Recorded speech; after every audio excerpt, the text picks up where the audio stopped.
What if I have moisture problems?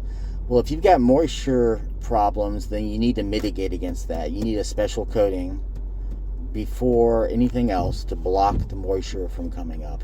It's called a moisture vapor mitigator.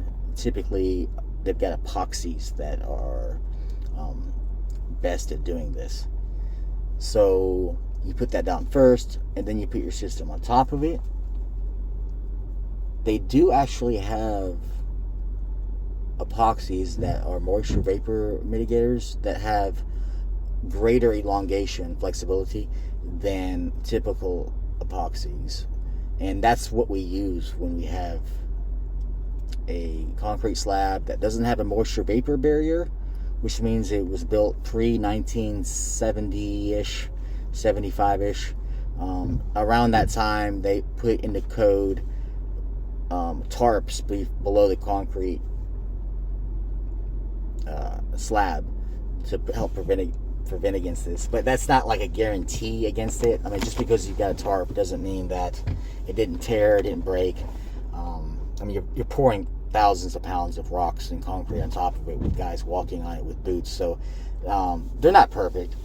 And that's why we test your slab for moisture vapor before we do a installation, because we want to see if you've got moisture in the slab that could potentially come up and cause a bubble or a blister. You're not going to see plastic bubble by itself randomly. Like a floor coating will never just bubble for the fun of it. It's got to have something underneath it pushing up. So we test slabs to see if this got a higher than usual moisture content before we do the installation, because we don't want you to have those problems. So that's why you need to hire someone that has a moisture reader, like a non-destructive moisture reader is what we use.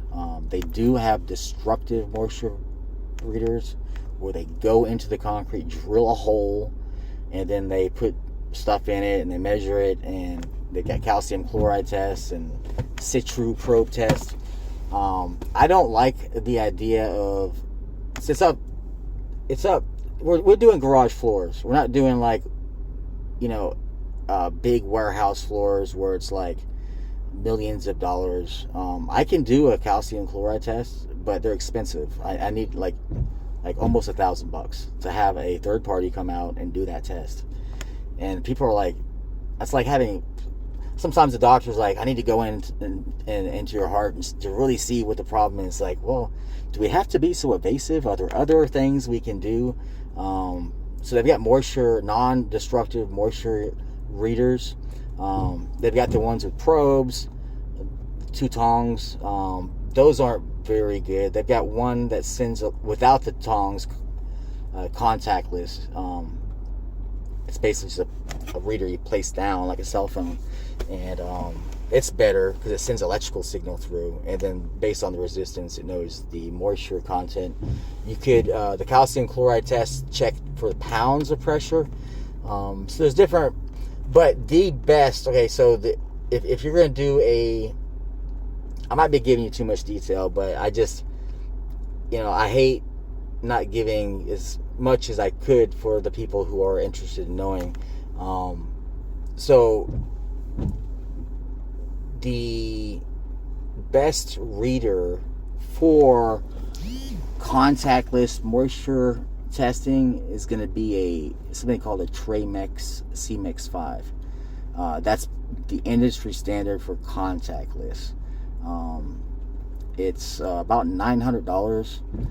We come out and use one of those. We've got a digital one. They do have one with the like that having the digital, so there's no question about where that arrow is pointing.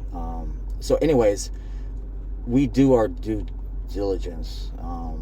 But you got to remember, like, moisture tests are just like a snapshot in time. Just because it's low in moisture now doesn't mean, so you're not always exhibiting symptoms of your illnesses.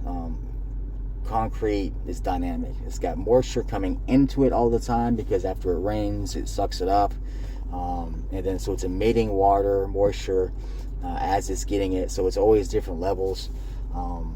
So you know, if you want to be just careful and just go with the epoxy that's got some flexibility, then that's you know, that's what we'd like to do for you. You know, we've got options.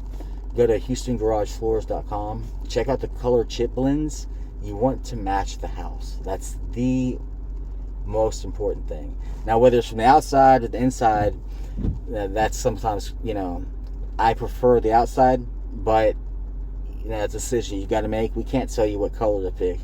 That just wouldn't work out. But I do see when people pick colors that match the house, particularly the outside, because I don't go in people's houses. When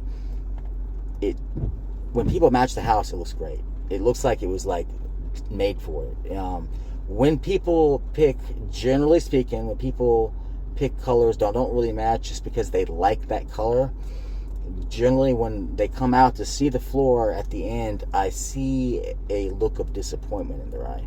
And it's like, yeah, I like the floor, but man, you're right at that color. You know, I should have matched the house, you know. And I just feel bad, like, man, I know, like it would have been best. Now, you're not always looking at the garage from the outside. If you've made that decision, don't sweat it, you know. Own it. Maybe change some colors on the walls. You know, you can enjoy it. You know, enjoy the floor. This is going to add viable square footage to your house. So you need to get this done. Like, doing this actually gives you a return. This isn't just looks. This is functionality. You're actually adding square footage to your house. I mean, a 2-car garage is about 400 square feet. A 3-car garage is about 600 square feet. So around the 500 square foot mark is what you're gonna add in square footage to your house, like in a day or two. Like you can walk on it with your socks on. You can, you don't have that concrete dust, that nasty. When it gets wet outside, you don't have it's. You can wash it down with the water hose. You can mop it. Treat it like the floors to your house. Like, mop it. But I recommend matching the outside of the house. Anyways, check out HoustonGarageFloors.com. Thanks.